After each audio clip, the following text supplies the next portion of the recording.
नमस्कार दोस्तों, 1853 वो ऐसा साल था जब हमारे देश में पहली बार रेलवे का शुरुआत हुआ था। महज कुछ किलोमीटर का वो रेलवे लाइन आज की डेट में हजारों किलोमीटर में बदल चुका है। पहले देश में कोयले पे ट्रेन चला करती थी और आज की डेट में इलेक्ट्रिक और डीजल पे हमारे देश में ट्रेन चला करती है। WDG3 से लेकर के आज के डेट में WDG4 और उसके अलावा WAP4 से लेकर के WAP7 और WAG12 जैसे हैवी लोकोमोटिव जो है आज के टाइम में हमारे देश में रेलवे के अंदर प्रोड्यूस किए जाते हैं। इतना सब कुछ होते हुए भी क्यों आज के टाइम में हमारा ट्रेन घंटों लेट चलता है और हमारे ट्रेन के अंदर बहुत ज्यादा भीड़ होता है।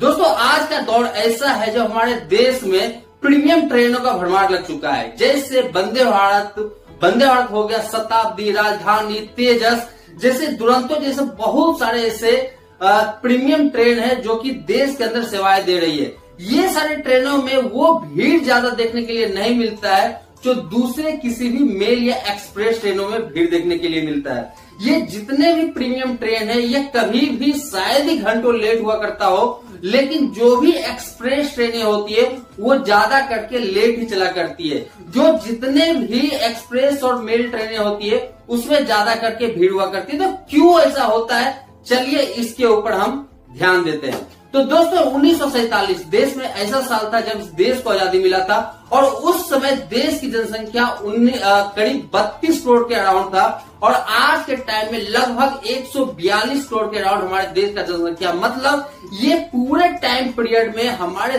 देश का जनसंख्या 100 करोड़ से भी ऊपर बढ़ चुका है। आखिर क्या था उस समय का रेलवे का प्लान और आज के डेट में क्या है रेलवे का प्लान, जिसमें कि बहुत ज्यादा अंतर देखने के लिए मिला है। दोस्तों, 1947 में जब देश को आजादी मिली थी उस समय देश में मीटर गेज जैसे जो है रेलवे लाइन हुआ करती थी जिसमें कि छोटे ट्रेनें दुराता करके दौड़ा करती थी। आज भी देश में कुछ ऐसे रेलवे लाइन है जहां पे कि मीटर गेज रेलवे लाइन है। खास करके आप राजस्थान चले जाइए, राजस्थान में अभी भी आपको देखने के लिए मिल जाएगा। इसके अलावा देश के कुछ और भी हिस्से हैं जहां पे मीटर गेज में लाइन आज भी अवेलेबल है, जहां पे कि छोटी ट्रेनें दौड़ करती है और उसका जो स्पीड होता है वो नॉर्मल एक्सप्रेस ट्रेनों से कम होता है। लेकिन जिस तरह से जनसंख्या देश का बढ़ रहा था, जरूरत था कि देश के अंदर रेलवे के पटरियों को सही तरीके से बिछाना और इसका विस्तार करना। देश की जनसंख्या जिस तरह से बढ़ रही थी उसी हिसाब से देश में रेलवे इंफ्रास्ट्रक्चर को भी बढ़ाने का जोर दिया गया और ये प्लान बनाया गया कि आने वाले टाइम में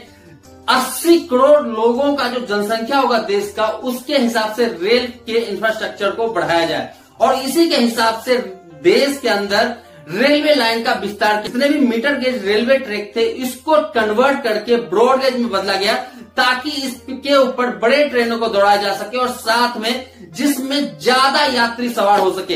इसीलिए देश के जितने भी मुख्य लाइन थे उसको सबसे पहले ब्रॉड गेज में कन्वर्ट किया गया। इसके बाद जितने भी लूप लाइन थे उसको धीरे धीरे करके ब्रॉड गेज में कन्वर्ट किया गया। देश की जनसंख्या के अनुसार जिस तरह से देश का जनसंख्या बढ़ रहा था, रेलवे अपना इंफ्रास्ट्रक्चर मजबूत जरूर कर रहा था, लेकिन जिस तेजी को दिखाते हुए रेलवे का इंफ्रास्ट्रक्चर मजबूत करना था वो तेजी नहीं देखा गया, जिसके कारण से 80-85 आते आते ट्रेन जो है धीरे धीरे डिले होना स्टार्ट हुआ, क्योंकि देश का जनसंख्या तेजी से बढ़ रहा था और रेलवे ट्रैक कम होने के कारण, उसके ऊपर ट्रेनें ज्यादा होने के कारण ट्रेन धीरे धीरे डिले होना स्टार्ट हुआ। यही कारण है कि आज के डेट में ये जो ट्रेन की जो देरी है ये धीरे धीरे जो है बढ़ता चला गया। आज के समय में अगर हम देखें तो देश का जनसंख्या 142 करोड़ है, लेकिन जो इंफ्रास्ट्रक्चर है रेलवे का वो भी आज के टाइम में 80 या 100 करोड़ के अराउंड में ही राउंड अप हो रहा है, क्योंकि रेलवे के इंफ्रास्ट्रक्चर को आज भी उस तरह से मजबूती नहीं दिया गया है, रेलवे ट्रैक को उतने स्पीड से नहीं बढ़ाया गया है। फिर भी हम बात करते हैं कि इसमें सुधार कब से होना स्टार्ट हुआ और कब से इसको धीरे धीरे सुधारा गया और कब तक ये जाके सुधर सकता है। दोस्तों, 2002 एक ऐसा साल था जब भारत के उस समय के प्रधानमंत्री अटल बिहारी वाजपेयी एक नए रेलवे प्रोजेक्ट का नींव रखा जिसका नाम था DGFC, dedicated goods freight corridor. ये लाइन जो है इंडिया के अलग अलग क्षेत्रों को, जितने भी पोर्ट लाइन है इंडिया को, उसके महत्वपूर्ण सिटी से जोड़ता और जो मेन लाइन पे जितने भी आज के डेट में गुड्स ट्रेन है उसको उस ट्रैक पे डाइवर्ट किया जाता, जिससे कि जो मेन लाइन है उसको पैसेंजर ट्रेन के लिए खाली कर दिया जाता। और जितने भी रेलवे लाइन उस टाइम पे सिंगल ट्रैक पे था उसको कन्वर्ट करके डबल ट्रैक पे कन्वर्ट करना था। जो डबल ट्रैक लाइन था उसको ट्रिपल या फिर 4 लाइन बनाना था। लेकिन रेलवे का काम और उस समय की जो सरकार थी, जो 2004 से लेकर के 2014 के बीच में रहा, इसके अंदर रेलवे के अंदर कोई खास तरह से तेजी नहीं देखा गया, ना ही उस तरह से रेलवे ट्रैक को बिछाया गया और ना ही उसके अंदर कोई और चेंजेस किया गया, जिसके कारण से रेलवे ट्रैक के ऊपर धीरे धीरे करके ट्रेनें बढ़ना स्टार्ट हुआ, ट्रेनों में भीड़ बढ़ा और इसके साथ ही ट्रेन धीरे धीरे ज्यादा डिले होता चला गया। इसके साथ ही दोस्तों ट्रेनों में भीड़ को कम करने के लिए भारत सरकार अमृत भारत जैसी जो ट्रेनें हैं उसको इंट्रोड्यूस कर रहा है, जो कि आज के डेट में पूरी तरह से नॉन एसी ट्रेन है। इसमें 12-14 जो है आपके स्लीपर के कोच होते हैं, जबकि साढ़े जो है 5 से 7 जो है वो जनरल के कोच होते हैं, जिससे ट्रेनों के अंदर भीड़ कम हो सके। आज के डेट में ये 2 लाइन पे ऑपरेट किया जा रहा है, जो मालदा टाउन से लेकर के एसएमबीटी के बीच में चलती है और दूसरा दरभंगा से लेकर के आनंद विहार के बीच में चलता है। और बहुत ही जल्द इसको अलग अलग रूटों पे और भी तेजी से चलाया जाना है और खास करके एक लक्ष्य रखा गया है कि 2027-28 तक देश के अंदर लगभग 300 से 400 अमृत भारत ट्रेनों को चलाना है, जो कि पूरी तरह से नॉन एसी ट्रेन होगा, जिससे दूसरे ट्रेन के अंदर जो भीड़ सबसे ज्यादा होता है, क्योंकि दूसरे ट्रेनों में धीरे धीरे करके स्लीपर को कम कर दिया गया है, जनरल के डब्बों को कम कर दिया गया है, एसी के डब्बों को बढ़ा दिया गया है, जिसके कारण वहां पे लोकल पैसेंजर जो है स्लीपर और एसी जैसे ट्रेनों में घुस जाते हैं और वहां पे पहले से जो रिजर्व लोग बैठे होते हैं उनको सबसे ज्यादा तकलीफ होता है। तो इसीलिए ऐसे ट्रेनों को इंट्रोड्यूस किया जा रहा है, जिससे लोग ज्यादा से ज्यादा ऐसे ट्रेनों में ट्रेवल कर सके और एक से दूसरे जगह आराम से यात्रा कर सके। समय बदला और टाइम आया दोस्तों 2014, जब देश में फिर से एक बार सरकार बदलती है और फिर से वही पुरानी सरकार एनडीए की आती है, जो अपने इंफ्रास्ट्रक्चर वर्क के लिए ही माना जाता है। इसका सबसे बड़ा उदाहरण जो है गुजरात है, जिसके अंदर कि वहां पे इंफ्रास्ट्रक्चर को इतना ज्यादा मजबूती दिया गया, जिसके कारण वहां पे औद्योगिक क्रांति देखा गया। और जिस तरह का एनडीए का काम पहले से रहा है, फिर से वो उसी तरीके से अपने काम को दोहराया। जो डीजीएफसी का लाइन पहले से अधूरे में अटका हुआ था, 2002 में इसका नींव रखा गया था।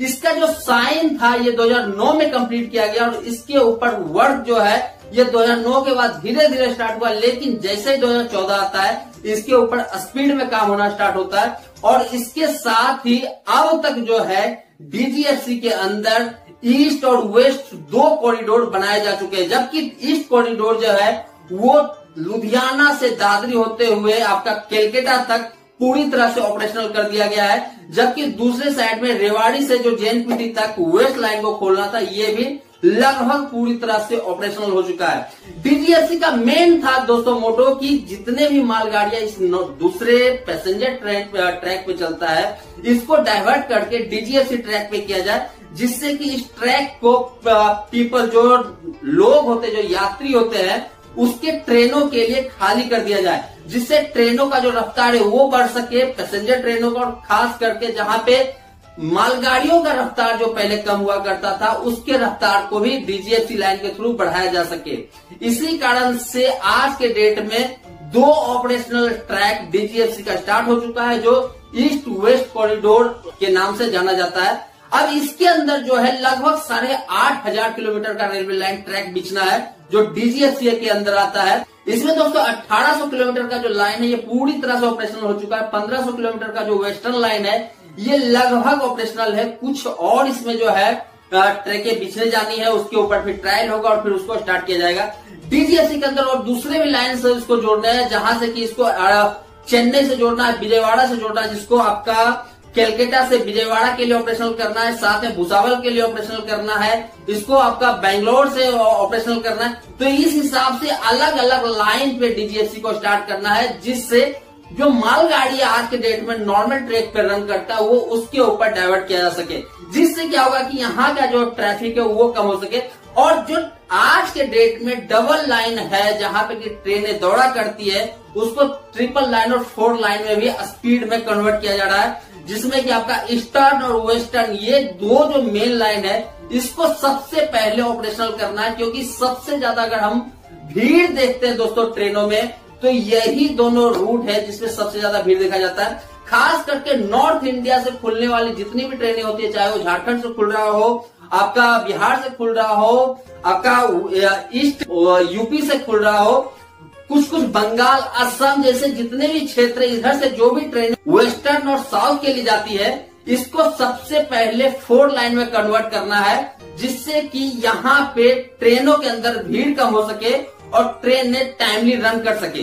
लोगों को रेलवे के अंदर और सुविधा देने के लिए दोस्तों तेजस और खास करके वंदे भारत जैसे ट्रेनों का भी स्पीड में ट्रायल किया जा रहा है और साथ ही इसको इंट्रोड्यूस भी किया जा रहा है रेलवे ट्रैक पे, जिससे जो लोग कम टाइम में कहीं एक जगह से दूसरी जगह सुविधा पूर्वक पहुंचना चाहते हैं, वो इस ट्रेनों में सफर कर सके। आज के डेट में बहुत सारे ऐसे वंदे भारत ट्रेन है जो कि देश के अंदर ऑपरेशनल हो चुका है और बहुत जल्द वंदे मेट्रो भी जो है, जो करीब 200 से 250 किलोमीटर के अंदर देश के अंदर चलने वाला है, उसको भी इंट्रोड्यूस किया जाएगा। इसके अलावा हम बात करते हैं वंदे भारत जैसे जो स्लीपर ट्रेन है, जो कि एसी के अंदर इंट्रोड्यूस होना है, वो भी इसी साल के लास्ट तक देश के अंदर चला दिया जाएगा।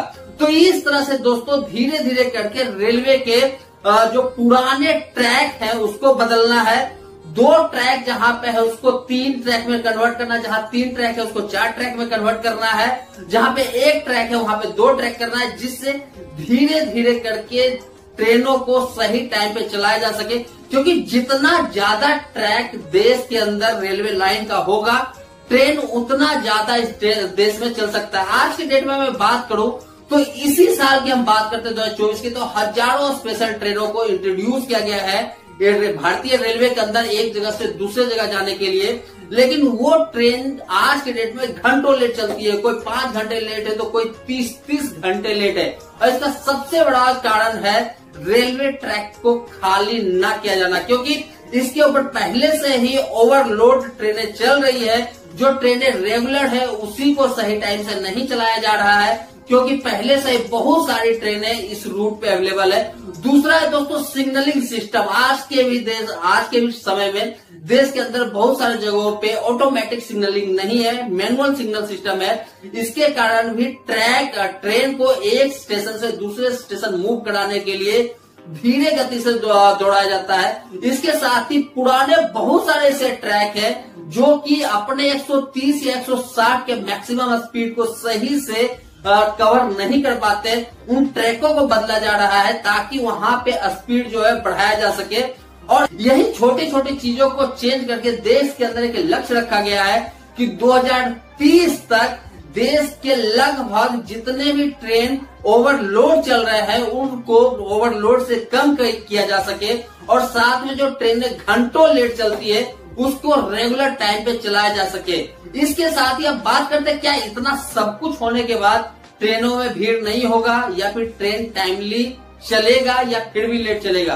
तो दोस्तों मैं आपको फिर भी बता देता हूं कि अगर इतना सब कुछ हो जाता है इसके बाद भी ट्रेनें जो है वो ओवरलोड जरूर चलेगी। हाँ, दूसरे ट्रेन उतना ज्यादा ओवरलोड नहीं चलेगा, कुछ ट्रेन जो है वो ओवरलोड चलेगा, मतलब जिसमें ओवर क्राउडेड लोग हो सकते हैं। जैसे हम एग्जांपल के लिए बात कर लेते हैं कि बिहार या यूपी के ही कुछ ट्रेनें, जैसे आपका शिवगंगा हो गया, आपका हम बात करते हैं बिहार संपर्क क्रांति हो गया, संपूर्ण क्रांति हो गया, विक्रमशिला हो गया, पुरवा हो गया, जो आपका वेस्ट से जोड़ने वाले जो ट्रेनें हैं जैसे स्वराज एक्सप्रेस हो गया, ये सब ट्रेनों में ओवरलोड कभी कम नहीं हो सकता है। कारण है कि ये सब ट्रेनें इस रूट पे एक प्रीमियम टाइम को मेंटेन करता है, ये जल्दी पहुंचाता है। तो इसलिए अगर किसी लोगों को जल्दी पहुंचना और दूसरे ट्रेन में उनको टिकट कंफर्म नहीं मिला है तो वो इसी ट्रेन में चाहे जनरल में जाएंगे या फिर स्लीपर में बैठ करके जाएंगे।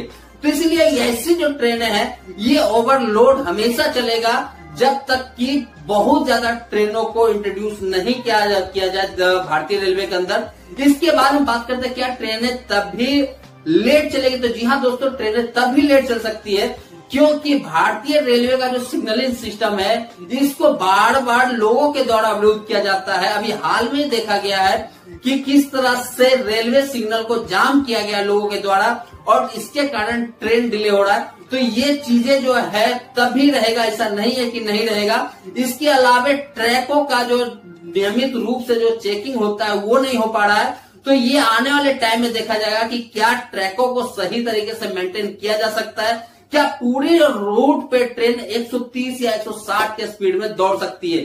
तो दोस्तों धीरे धीरे करके रेलवे के इंफ्रास्ट्रक्चर को चेंज किया जा रहा है। अगर यही चेंजेस बरकरार रहा तो जरूर ही आने वाले टाइम में ट्रेनों के अंदर भीड़ कम होगा, ट्रेनें टाइमली चलेगी। अगर ये चीजों को मेंटेन नहीं किया गया तो ट्रेनों के अंदर ओवरलोड इसी तरह से चलते रहेंगे और साथ में ट्रेनें इसी तरह से डिले चलता रहेगा। तो दोस्तों आज का वीडियो था इतना, हम मिलते हैं अपने नए वीडियो में फिर से कुछ तब तक के लिए धन्यवाद।